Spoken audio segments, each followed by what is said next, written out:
Hello students, a very good morning to all of you. In today's video lecture, we are just discussing about merits of graphical representation. ठीक है, क्या क्या फ़ायदे होते हैं जब आप ग्राफिकल फॉर्म में प्रेजेंट करते हो अपने रिसर्च स्टडी को, क्या क्या आपने रिसर्च किया, क्या क्या आपने डेटा को एनालाइज किया और किस तरीके से आप अपने डेटा को रिप्रेजेंट करते हो in the form of graphics, ठीक है, ग्राफ में। तो उसके क्या क्या फ़ायदे होते हैं उनको हम डिस्कस करेंगे आज के वीडियो लेक्चर में कुछ की पॉइंट्स के थ्रू, ठीक है। कुछ पर्टिकुलर की पॉइंट्स को लेकर उसको हम डिस्कस करेंगे। तो मेरिट्स ऑफ ग्राफिक रिप्रेजेंटेशन में आपका फर्स्ट पॉइंट आता है जो कि one of the most important merits हो जाता है ग्राफिक रिप्रेजेंटेशन का, अट्रैक्टिव। फर्स्ट पॉइंट आता है आपका अट्रैक्टिव। कैसे, आइए इसको हम डिस्कस करते हैं। पहले अट्रैक्टिव में कैसे, जो ग्राफिक रिप्रेजेंटेशन होता है, जो भी आप ग्राफिक को प्रेजेंट करोगे, प्रेजेंटेशन करोगे, ठीक है, उसमें क्या होता है वो बहुत ज़्यादा अट्रैक्टिव दिखता है और हमेशा ही सक्सेसफुल होता है मोस्ट प्रोबेबली इम्प्रेस करने में ह्यूमन बीइंग्स को, ठीक है। आप भी कहीं जब न्यूज़पेपर खोलते हो, ठीक है, जब न्यूज़पेपर ओपन करते हो जहाँ पर आपकी रिप्रेजेंटेशन होती है, प्रेजेंटेशन होती है ग्राफ्स के फॉर्म में, या फिर कोई एक पोस्टर आपको ज़्यादा दिख गया जो किसी चीज़ के बारे में इंडिकेट कर रहा है कि पहले हमारी सेल्स इतनी थी या अब इतनी हुई, तो पूरी तरीके से ग्राफ के फॉर्म में एक स्ट्रक्चर बना दिया, तो कहीं ना कहीं वो चीज़ आपको बहुत टाइम तक याद रहेगी, आपका एकदम अटेंशन जाएगा उसको। तो ये ज़्यादा मोर अट्रैक्टिव फील होता है, मोर अट्रैक्टिव होता है रादर देन आप कोई आंकड़े लिख दो, जस्ट नंबर्स लिख दो, न्यूमेरल्स लिख दो, ठीक है। सो सबसे पहला पॉइंट आया attractive. So we can say that the graphic presentation looks attractive and remains successful in impressing the human beings, ठीक है। सो फर्स्ट पॉइंट आता है ये। फिर नेक्स्ट पॉइंट आपका आया सिंपल। कैसे, इसको भी हम डिस्कस करते हैं। ग्राफिक प्रेजेंटेशन जो होता है वो कभी कभी क्या करता है, जो आपकी कॉम्प्लेक्स इंफॉर्मेशन है, कॉम्प्लेक्स बातें हैं, उसको सिंप्लीफाई कर देता है एक तरीके से ईजियर फॉर्म में, जिससे कि ये बहुत ईजी हो जाता है अंडरस्टैंड करने में, ठीक है। अगर आप ग्राफ्स के फॉर्म में चीज़ों को देखें तो आपको ज़्यादा अच्छे से समझ आएंगी रादर देन आपको कोई ऐसे आंकड़े दे दिए जाएं, तो उससे आपको इतना आपका टेंशन भी नहीं जाएगा, इतना आपको वो अच्छा भी नहीं लगेगा। तो सेकंड पॉइंट आ जाएगा आपका सिंपल, जो one of the most merits होती है ग्राफिक प्रेजेंटेशन की, ठीक है। So simple, so graphic presentation simplifies the complex information so it is easy to understand them, ठीक है। फिर नेक्स्ट पॉइंट आता है prediction of correlation between two variables,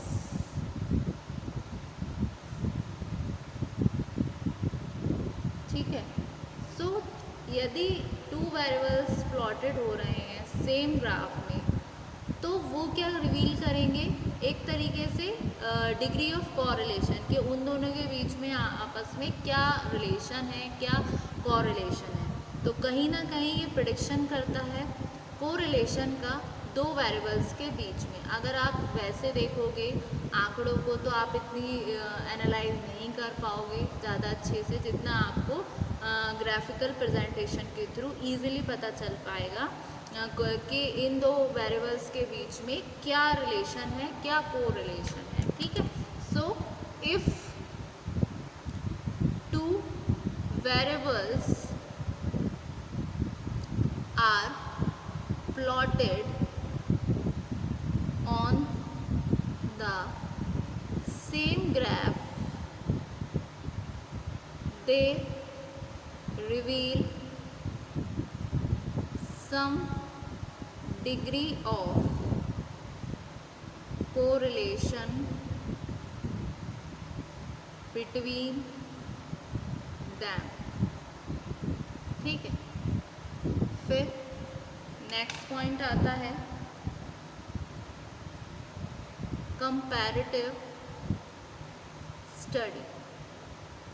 इसमें क्या होता है, ग्राफ्स कहीं ना कहीं फैसिलिटेट करते हैं कंपैरिजन को, डेटा के कंपैरिजन ऑफ डेटा को over the period of time. ठीक है, सो इसी तरीके से सिमिलर वे में जो हाइट होती है हिस्टोग्राम की, वो फैसिलिटेट कर देती है कंपैरिजन को, जहाँ पर केस हो फ्रीक्वेंसी डिस्ट्रीब्यूशन का। ठीक है, तो ये भी एक अनदर मेरिट्स हो गई आपके ग्राफिक प्रेजेंटेशन के comparative study. So graphs facilitate comparison of data over the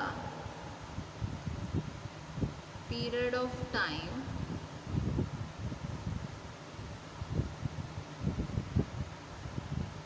similarly the height of histogram facilitates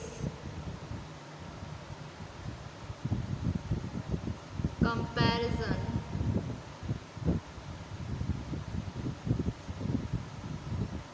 in case of frequency distribution। Next आता है आपका knowledge of mode, median and quartiles. इसमें क्या होता है, अगर कोई केस हो कंटिन्यूस सीरीज़ का, तो हम फाइंड आउट करते हैं वैल्यू को मोड की ग्राफिकली कैसे हम प्रिपेयर करते हैं कि हिस्टोग्राम, और उससे हमें पता चल जाता है मीडियन, क्वार्टाइल, डिसाइज और परसेंटाइल। ठीक है, सो इस तरीके से हमें नॉलेज हो जाती है मोड की, मीडियन की और क्वार्टाइल्स की। ठीक है, so in case of continuous series we can find the value of mode graphically by preparing a histogram and the value of median, quartile, deciles and percentiles by preparing Ogive curve in less than form। Next आता है आपका enhance memory.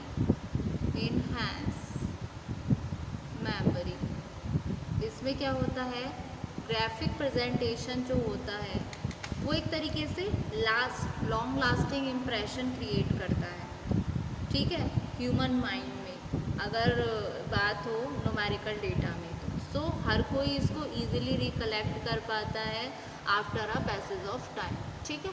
सो enhance memory, ये भी इसका one of the most important merit हो जाता है, ठीक है। सो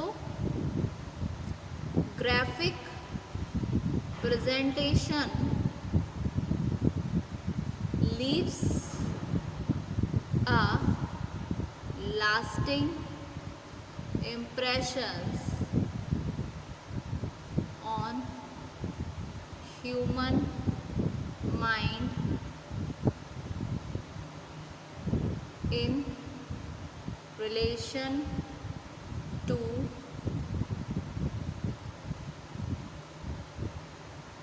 numerical data. Even one can easily recollect them after a passage of time, ठीक है। सो ये थे कुछ मेरिट्स ऑफ ग्राफिक रिप्रेजेंटेशन, जिसमें सबसे पहला आया आपका अट्रैक्टिव, नेक्स्ट था आपका सिंपल, फिर थर्ड आया आपका prediction of correlation between two variables, और फिर उससे अगला था कंपैरेटिव स्टडी, फिर नेक्स्ट आया आपका knowledge of mode, median and quartiles, फिर लास्ट बट नॉट लीस्ट था आपका enhance memory. So hope so student आज के वीडियो लेक्चर में आपको ये मेरिट्स ऑफ ग्राफिक रिप्रेजेंटेशन अच्छे से समझ आए होंगे। Thank you so much student.